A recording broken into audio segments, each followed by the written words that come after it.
Errol Barnett is outside the crime scene. Errol, what else do you know about this resignation?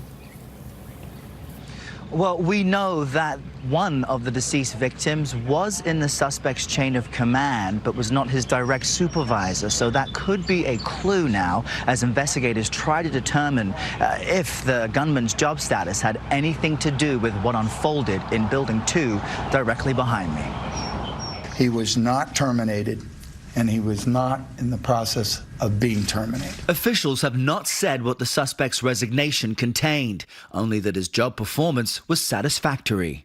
He was in good standing within his department.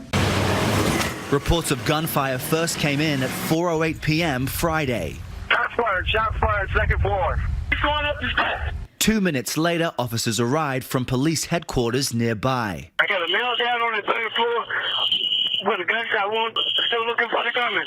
Navigating a building police described as a honeycomb, police eventually found the suspect 8 minutes later, who discharged rounds well into the double digits in a prolonged gun battle. Officer hit. At 4:19, one officer was shot, saved by his bulletproof vest. Once cornered, the gunman exchanged fire with police through a door. Then, silence.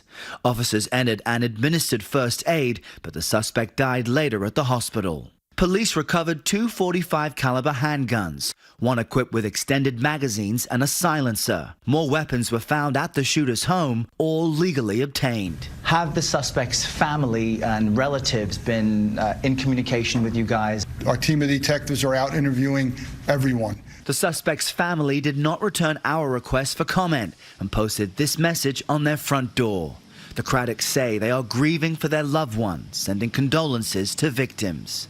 Sunday morning, each of the 12 victims could be seen in the Craddock driveway, staring back on the front page of the newspaper. Now, as we mentioned, all of the suspect's weapons were legally obtained, and that includes the silencer, or what's known as a suppressor. Last night, President Trump was asked if he thinks those silencers should be restricted. And while he didn't answer that question directly, he did say, quote, "I don't like them at all." Tony? Errol, thank you very much. The story's so disturbing on so many levels because it keeps happening. But one thing that stands out to me, they keep saying this guy was well-liked, well-known. Nobody had any idea that he was harboring this kind of thing. This is what scares me. He was doing very well on the job. Yeah, That's what scares me, guys. How do we protect ourselves? You can't, and you don't know what's you can't. It's inexplicable. Yeah, is the it end. is. And you may not ever get an answer for it. That is the word for it. That's the trouble. And no answer that would ever make sense, even if you get the answer. That's right.